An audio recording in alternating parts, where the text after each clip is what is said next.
Assalamualaikum warahmatullahi wabarakatuh. Sahabat Islam, inilah kerajaan Islam di Indonesia. Kerajaan Islam di Indonesia, Nusantara, dan sejarahnya. Menurut berbagai sumber sejarah, agama Islam masuk pertama kalinya ke Nusantara sekitar abad ke-6 Masehi. Saat kerajaan-kerajaan Islam masuk ke tanah air pada abad ke-13, berbagai kerajaan Hindu-Buddha juga telah mengakhiri masa kejayaannya. Kerajaan Islam di Indonesia yang berkembang saat itu turut menjadi bagian terbentuknya berbagai kebudayaan di Indonesia. Kemudian, salah satu faktor yang menjadikan kerajaan-kerajaan Islam makin berjaya beberapa abad yang lalu ialah karena dipengaruhi oleh adanya jalur perdagangan yang berasal dari Timur Tengah, India, dan negara lainnya. Semakin berkembangnya kerajaan-kerajaan Islam di Indonesia sekitar abad ke-13 juga didukung oleh faktor lalu lintas perdagangan laut Nusantara saat itu. Banyak pedagang-pedagang Islam dari berbagai penjuru dunia seperti dari Arab, Persia, India hingga Tiongkok masuk ke Nusantara. Para pedagang-pedagang Islam ini pun akhirnya berbaur dengan masyarakat Indonesia. Semakin tersebarnya agama Islam di tanah air melalui perdagangan ini pun turut membawa banyak perubahan dari sisi budaya hingga sisi pemerintahan Nusantara saat itu. Munculnya berbagai kerajaan-kerajaan bercorak Islam yang tersebar di Nusantara menjadi pertanda awal terjadinya perubahan sistem pemerintahan dan budaya di Indonesia. Keterlibatan kerajaan-kerajaan Islam di Indonesia juga turut berperan dalam tersebarnya agama Islam hingga ke seluruh penjuru tanah air. Dalam memahami sejarah dari kerajaan Islam yang ada di Nusantara, kamu dapat membaca buku Mengenal Kerajaan Islam Nusantara yang ada di bawah ini, karena berisi pengenalan tentang berbagai kerajaan Islam di Nusantara pada zamannya. Kerajaan Samudera Pasai merupakan kerajaan Islam pertama di Indonesia yang berlokasi di Aceh.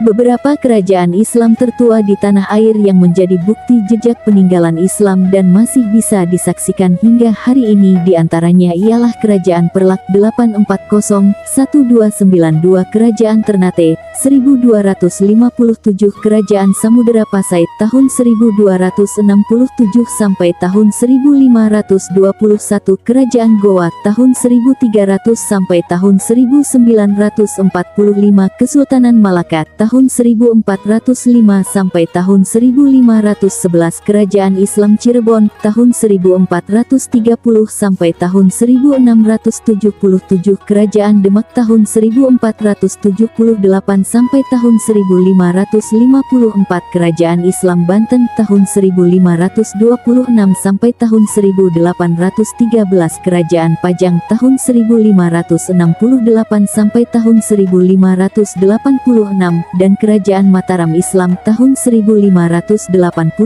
sampai tahun 1680. Sebagai kerajaan Islam pertama, Kesultanan Samudera Pasai seringkali dikagumi oleh berbagai orang. Salah satunya adalah penjelajah dunia asal Italia Marco Polo. Kerajaan Islam di Indonesia Pulau Jawa. 1. Kerajaan Demak. Kerajaan Demak merupakan kerajaan Islam pertama yang terdapat di Pulau Jawa. Kerajaan ini didirikan oleh Raden Patah di tahun 1478. Kerajaan Demak berkembang sebagai pusat perdagangan sekaligus pusat penyebaran agama Islam kala itu. Penyebaran Islam saat itu sangat dipengaruhi oleh jasa para wali baik di Pulau Jawa maupun yang berada di luar Pulau Jawa seperti Maluku hingga ke wilayah Kalimantan Timur. Di masa pemerintahan Raden Patah, Kerajaan Demak mendirikan masjid yang kala itu juga dibantu oleh para wali ataupun sunan. Kemudian, kebudayaan yang berkembang di Kerajaan Demak juga mendapat dukungan dari para wali terutama dari Sunan Kalijaga. Kehidupan masyarakat di sekitaran Kerajaan Demak juga telah diatur oleh aturan-aturan Islam tapi tetap tak meninggalkan tradisi lama mereka.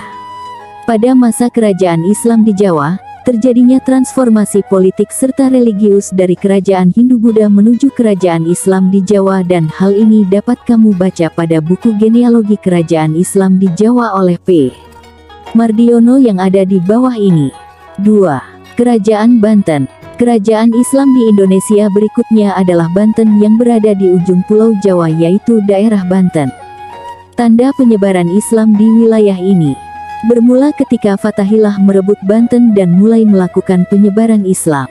Islam tersebar dengan baik saat itu karena dipengaruhi oleh banyaknya pedagang-pedagang asing seperti dari Gujarat, Persia, Turki, dan lain sebagainya. Masjid Agung Banten menjadi salah satu hasil peninggalan Islam yang dibangun sekitar abad ke-16 Masehi. 3. Kesultanan Cirebon. Kesultanan Cirebon masuk sebagai kesultanan Islam ternama di wilayah Jawa Barat sekitar abad ke-15 dan 16 Masehi. Wilayah Cirebon juga masuk dalam area strategis jalur perdagangan antar pulau. Kerajaan ini didirikan oleh Sunan Gunung Jati. Sebelum mendirikan kerajaan Cirebon, Sunan Gunung Jati menyebarkan Islam terlebih dahulu di tanah Pasundan. Beliau juga berkelana ke Mekah dan Pasai.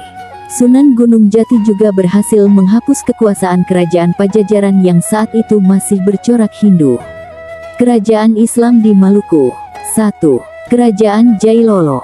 Kerajaan Jailolo terletak di bagian pesisir utara Pulau Seram dan sebagian Halmahera. Kerajaan ini termasuk ke dalam kerajaan tertua di wilayah Maluku. Menurut sejarah, kerajaan Jailolo berdiri sejak tahun 1321 dan mulai masuk Islam setelah kedatangan Mubalik dari Malaka. 2. Kerajaan Ternate. Menurut sejarah, kerajaan Ternate telah berdiri sekitar abad ke-13 Masehi. Kerajaan ini berada di Maluku Utara dan beribu kotakan di Simpalu. Penyebaran Islam di kerajaan Ternate dipengaruhi oleh ulama-ulama dari Jawa, Arab, dan Melayu. Kemudian, kerajaan ini pun resmi memeluk Islam setelah Raja Zainal Abidin belajar tentang Islam dari Sunan Giri pada tahun 1486 Masehi. Sebagai pusat perdagangan rempah-rempah, maka banyak pedagang dari berbagai penjuru dunia yang singgah di wilayah Ternate. 3. Kerajaan Tidore. Kerajaan ini terletak di sebagian Pulau Halmahera dan sebagian lagi di Pulau Seram. Kerajaan Tidore memeluk Islam sekitar abad ke-15 Masehi. Cirali Lijitu merupakan Sultan Tidore yang pertama kali memeluk agama Islam dan memiliki gelar Sultan Jamaluddin. Sultan Jamaluddin memeluk Islam berkat seorang mubalik bernama Syekh Mansur. Kerajaan ini sendiri terkenal karena ekonomi perdagangan di sektor rempah-rempah. Menurut sumber sejarah, kerajaan Tidore kala itu memiliki persekutuan yang disebut dengan Ulisiwa yang terdiri atas wilayah Halmahera, Makyan, Kai, Jailolo serta pulau-pulau lainnya di wilayah sebelah timur Maluku.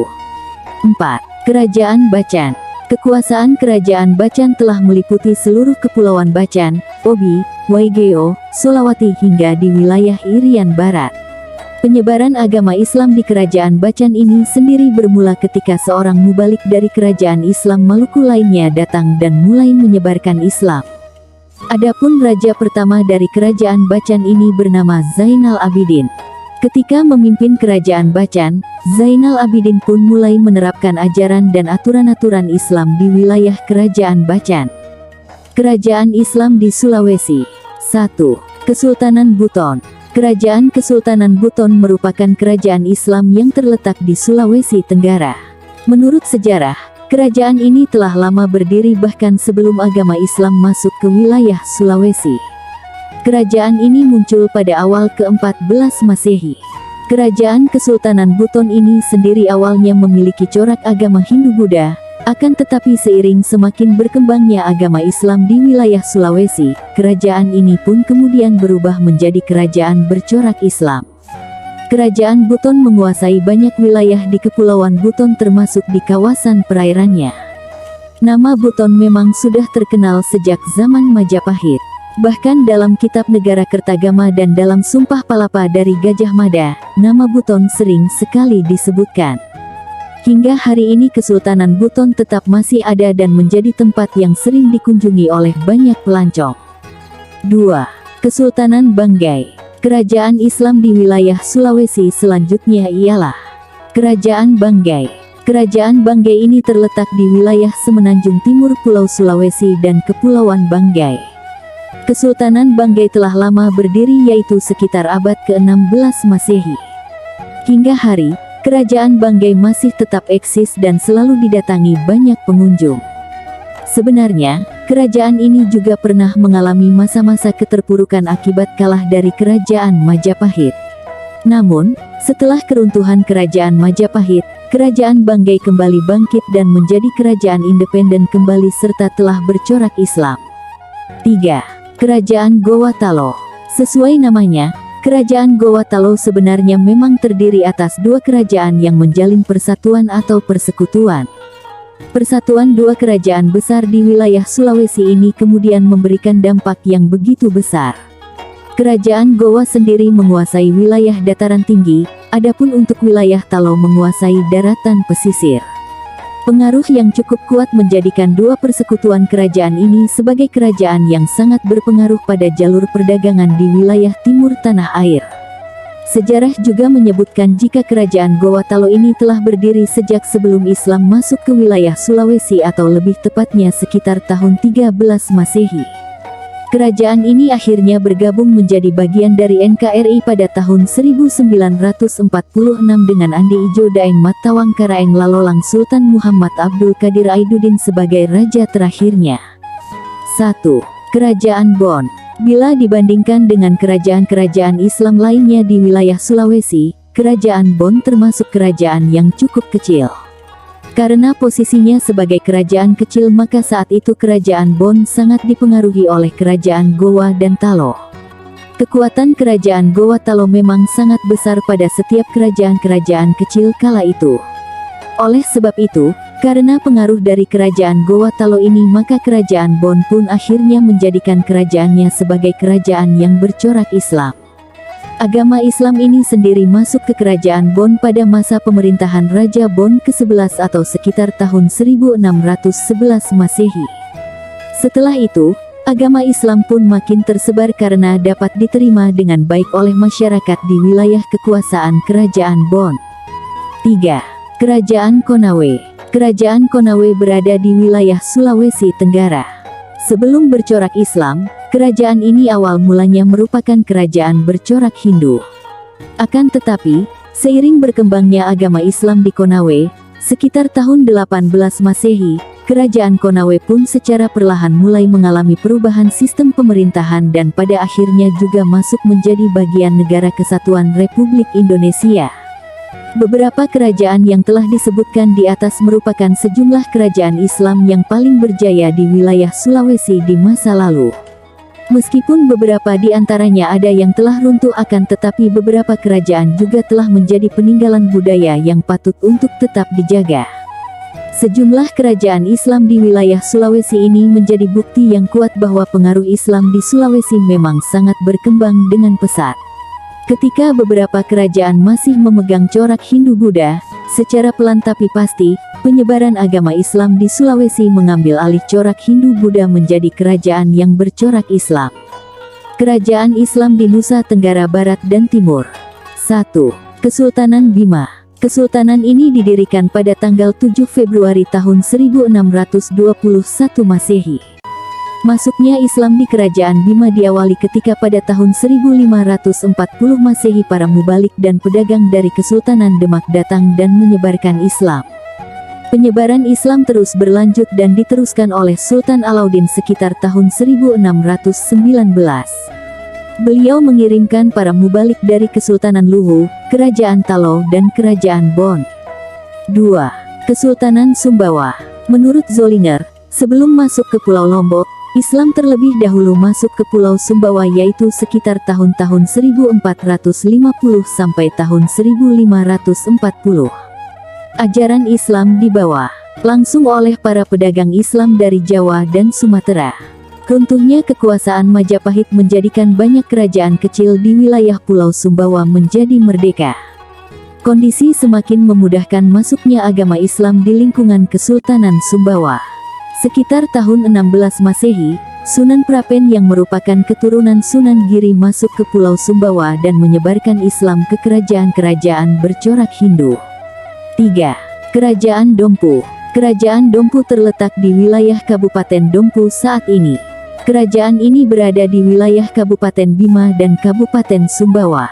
Mayoritas penduduk setempat kini telah memeluk agama Islam dengan tradisi dan budaya Islam.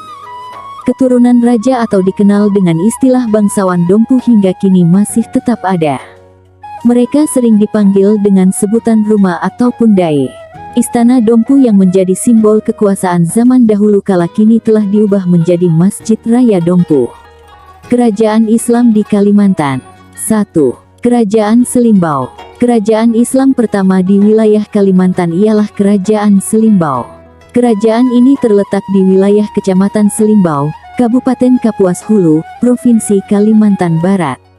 Sebelum memeluk Islam, Kerajaan Selimbau menjadi kerajaan Hindu tertua di Kalimantan Barat. Selama bertahun-tahun, Kerajaan Selimbau diperintah dengan garis turun-temurun yang berjumlah 25 generasi. Mulai dari raja-raja yang beragama Hindu hingga sampai pada masa pemerintahan kerajaan bercorak Islam. 2. Kerajaan Mempawah. Kerajaan ini merupakan kerajaan Islam yang berlokasi sekitar wilayah Kabupaten Mempawah, Kalimantan Barat. Nama Mempawah ini sendiri diambil dari istilah mempauh yang berarti nama pohon yang tumbuh di hulu sungai yang kemudian dikenal dengan sebutan Sungai Mempawah. Di masa perkembangannya, pemerintahan kerajaan dibagi menjadi dua periode. Yang pertama ialah masa kerajaan suku Dayak yang bercorak Hindu, lalu masa kesultanan yang bercorak Islam. 3. Kerajaan Tanjung Pura. Salah satu kerajaan tertua di Kalimantan Barat ialah Kerajaan Tanjung Pura atau sering juga disebut dengan Tanjung Pura. Kerajaan ini telah mengalami beberapa kali perpindahan ibu kota kerajaan. Awalnya ibu kota kerajaan terletak di Negeri Baru atau di Kabupaten Ketapang saat ini, setelah itu berpindah lagi ke wilayah Sukadana yang menjadi Kabupaten Kayong Utara. Kemudian, di abad ke-15 Masehi berubah nama menjadi Kerajaan Matan ketika rajanya Sorgi atau Giri Kesuma masuk Islam. 4. Kerajaan Landak. Kerajaan Landak atau dikenal juga dengan Kerajaan Ismahayana Landak ialah sebuah kerajaan yang berada di Kabupaten Landak, Kalimantan Barat. Kerajaan Landak ini sendiri memiliki kronik sejarah yang cukup panjang. Beberapa sumber tertulis mengenai kerajaan ini memang cukup terbatas. Namun, berbagai bukti arkeologis berupa bangunan istana kerajaan atau keraton hingga berbagai atribut-atribut kerajaan yang masih bisa dilihat hingga saat ini menjadi bukti eksisnya kerajaan ini. Menurut sejarah kerajaan Landak ini juga terbagi menjadi dua fase yang bertema ialah masa kerajaan bercorak Hindu dan kemudian menjadi kerajaan bercorak Islam yang telah dimulai sekitar tahun 1257 m. 5. Kerajaan Tayan.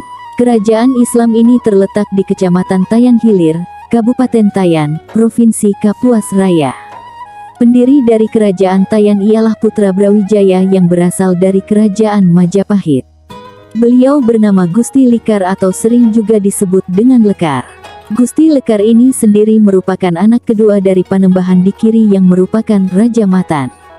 Anak pertama dari Panembahan Dikiri bernama Duli Maulana Sultan Muhammad Syarifuddin yang kemudian menggantikan ayahnya sebagai Raja Matan. Sultan Muhammad Syarifuddin ini sendiri merupakan raja pertama yang masuk Islam berkat jasa Tuan Syekh Syamsuddin. Beliau kemudian mendapatkan hadiah berupa sebuah Quran kecil serta sebentuk cincin bermata jamrud merah yang didapatkan langsung dari Raja Mekah. 6. Kesultanan Pasir. Sebelumnya Kesultanan Pasir disebut sebagai Kerajaan Sadurangas yang merupakan sebuah kerajaan yang berdiri sekitar tahun 1516. Saat itu kerajaan dipimpin oleh seorang ratu yang bernama Putri di dalam Petung. Sebelum ratu menikah dengan Abu Mansur Indrajaya, Putri Petong masih menganut ajaran animisme atau kepercayaan menyembah roh-roh halus. Lewat jalur perkawinan antara Ratu Petong dan Abu Mansur Indrajaya, Kesultanan Pasir mulai memeluk Islam. Selain itu, jalur perdagangan yang berasal dari berbagai pedagang muslim juga berperan besar tersiarnya agama Islam di Kesultanan Pasir.